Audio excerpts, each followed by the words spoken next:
Get that.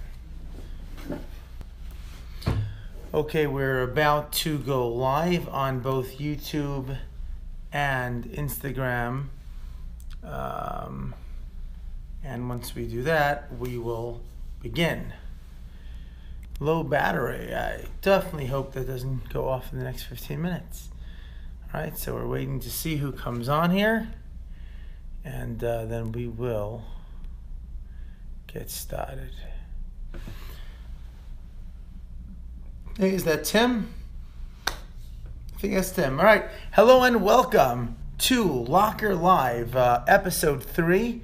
It's right before Rosh Hashanah. Everyone's busy getting ready for Rosh Hashanah, and I'm excited to share some Rosh Hashanah thoughts and discussions with you guys. So here we go. How you doing, Tim? Shout out. Good to hear from you. Tell me something about your life here if you want to. Anyway, we're going to get started here. We generally, as we do every time, we do some Nageela news. We do some Stump the Rabbi questions. And, of course, we have my top 10. We'll see how the top 10 goes tonight. It's a little bit different than it normally is. So, again, anyone who is listening or watching live on either YouTube or on Instagram, please go ahead and ask, comment in any Stump the Rabbi questions, or you can text them or WhatsApp them to me. As long as they're short, they'll show up on my screen briefly. So, or you can comment to the group. So Tim says he's looking forward for Yom Kippur. Okay, that's interesting. Most people I hear from don't say they're looking forward to a fast day. So I'm curious to hear from you, Tim. What is it about Yom Kippur that you're looking forward to? And here's my special guest, Bartholomew. Bartholomew's here today. He's my special guest. And hello, Bartholomew. How are you today? Apparently my other special guest did not show up. So Bartholomew is sitting in, and Bartholomew is 11 years old, and he's been involved in Nageela for a while. And he's one of my very, very close friends. Okay, so I'll start with a question I was asked earlier today, since we don't have any live questions yet. I'll start with this question, and we will go ahead and start answering it. And I don't know what happened to them. Oh, okay. So Tim is pointing out something fantastic. Yom Kippur next year is on Shabbat, which is fairly unusual. And it's actually the only time of the year, the only possibility of fasting on a Shabbat, pretty much. We don't have, Tisha B'Av never falls out. Any other fast day that will fall out on Shabbat, we push it forward or push it back. We don't fast on a Shabbat except Yom Kippur. Yom Kippur is different because Yom Kippur's fasting is not a sad fast. It's not a down fast. But let's not talk about Yom Kippur right now too much because it's pre-Rosh Hashanah. So on Rosh Hashanah, one of the things we celebrate is the fact that God is our king, right? He's our king. So someone asked me today, Jacob asked, great question. Well, isn't that a dictatorship? If God's a dictatorship, why is that a good thing? Dictators are bad. Shouldn't we be against God as a dictator? That sounds pretty bad to me. Okay, it's a great question. Give you guys some time to think about it, and you can text in some answers if you think you know. But again, why is it okay God's a dictator?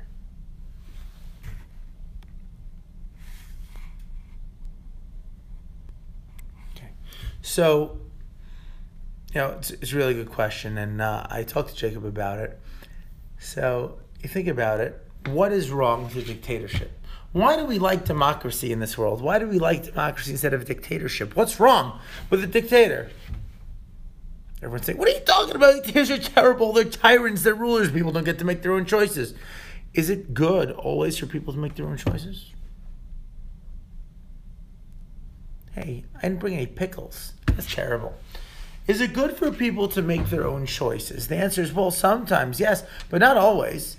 Okay, very often people make their own choices. Okay, so Tim's pointing out God can't be a dictator since he gives us free will to make the choice we want. Well, it's true in a way, Tim, but any dictator, people have free choice. There may be consequences if they don't listen. But a dictator dictates what you should do, what you have to do, and dictates consequences. Doesn't God do that? And he does. He gives reward, he gives us consequences, and he tells us exactly what we should do. He does not let us decide our own fate. That is the definition of a dictator, I believe. So, excellent question. But what is wrong with a dictator? Again, the only reason in this world dictators are not a good form of government is because dictators are humans, and then they tend to make poor choices for us.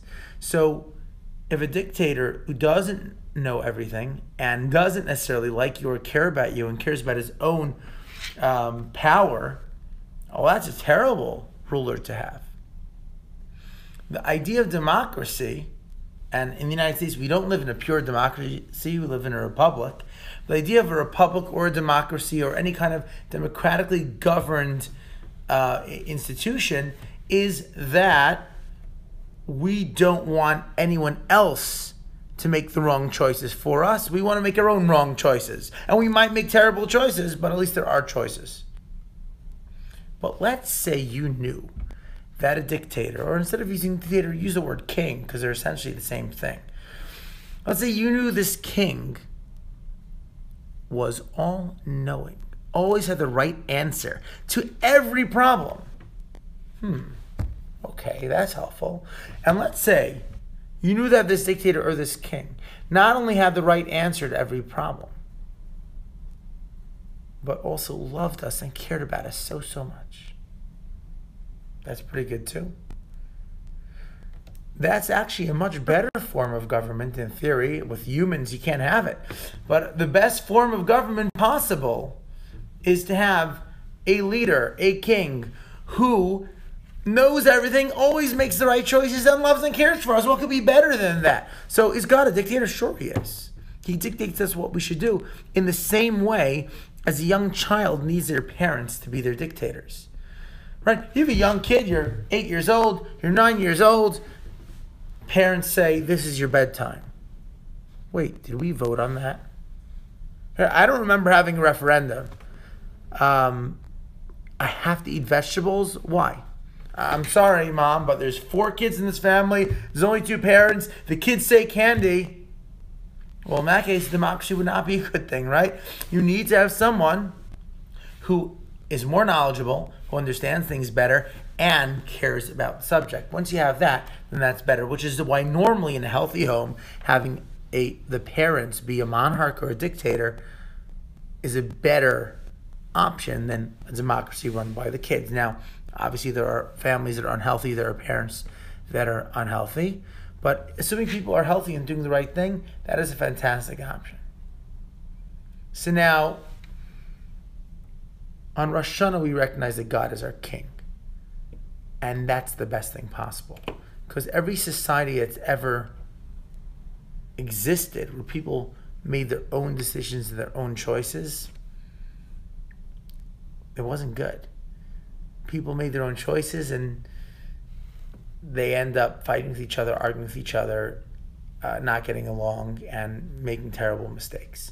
So having someone who is knowledgeable, who's loving, is the very, very best option possible. Okay, if anyone has any other questions, you are definitely welcome to go ahead and comment them in, and we will discuss it. Otherwise, I'll do some Nageela news, and I will get ready to do the top 10, which we do every week at this time. By the way, we are on every Tuesday at 6:30. Okay, I made a mistake on the Instagram story. I wrote 6:45, and I imagine some people will be logging on at 6:45 looking for it, and we'll just be ending. So my apologies, and hopefully they'll be able to see the recording on Instagram, right there, or on YouTube, right there. YouTube, the link is tinyurl.com/selfie-Torah. And if I had a pen, I would write it down for you, but I don't.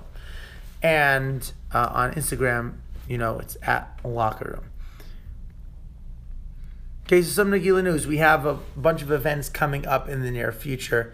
The main, most exciting one being Thanksgiving weekend, LA Shabbaton. We're working on, last night we had a council meeting, we started discussing some of the really cool secret options for what the main activity will be at the Shabbaton, but it should be really cool. Last year was amazing. Last year I went to a hockey game and to Six Flags. We'll see if we can even pick it up a notch this year, make it bigger. Get Nageela counselors from the girls and the boys camp to come up. Okay, so Tim wants to know, even with Shabbat, do we still blow the shofar on Yom Kippur? So Tim, I just want to clarify, Rosh Hashanah, we blow shofar both days, right? The first and second day of Rosh Hashanah, 100 blasts during the day. Yom Kippur, we do a shofar blast at the very end of Yom Kippur. But it's actually technically after the holiday is over. Okay? We don't actually blow the shofar on Yom Kippur. It's at the very end, the last thing we do, and the holiday is technically over. We don't do it until after Yom Kippur is done and we're ready to break our fast. So, if Yom Kippur falls out on Shabbat like it does this year, you're not blowing the shofar on Yom Kippur. You're blowing the shofar only at the very end of it after Shabbat is over. And then it's not Yom Kippur anymore. And then you can blow the shofar. Now, what happens if Yom Kippur falls out on Friday? The answer is it can't happen in the calendar. It's mathematically impossible in the calendar for Rosh Hashanah's first day to come out on Sunday, Wednesday, or Friday. It's a fact. And because of that, it's impossible for Yom Kippur to come out on Sunday, Tuesday, or Friday. Okay? So look it up. You can look through calendars, 50 or 100-year calendars. Look it up in your apps. Look it up online. But Rosh Hashanah first day cannot come out. I don't mean the night before. I mean the day. On Sunday, Wednesday, or Friday, Yom Kippur. Hey, come on in, David. My guest's finally here. Okay, I come out on... Is it locked? On Sunday, Tuesday, or Friday. Okay. There we go. All right. My guest is finally here. So come on in. We'll move the table. Grab a chair. A little chair. Here we go. All right, he's not Bartholomew. Coming closer so we can see it. Hey. All right. All right, so David, how was your week going? Good. All right. So we can't tell them about the very secret plans for the LA Shabbaton just yet that we're in discussions for, but you got to be in the picture a little bit. Okay, fine. Yeah. Fantastic. So we're going to do the top 10 soon, but Naomi has a question, and maybe you could try to answer it. Why is Rosh Hashanah before Yom Kippur? I got an answer in school, but it wasn't clear. So I get the questions like, Yom Kippur is the day you want to lose sins, and you want to lose sins before you get judged. Right. Well, the only way to be truly judged is to see your Haveros first, and then you can get rid of them for the next year. Okay. So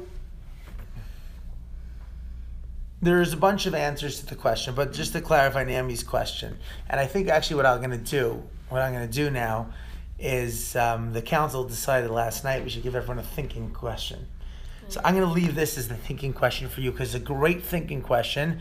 And by next week, which will be pre-Yom Kippur, we will give an answer clearly. But I want to hear from you. So Naomi's question is, why is Rosh Hashanah before Yom Kippur? Just to clarify, Rosh Hashanah is a day of judgment. It's a day when we get things decided how our year is going to be. Yom Kippur is the day when we get forgiven for things we mess up on. Well, don't you want to get forgiven before you get the judgment?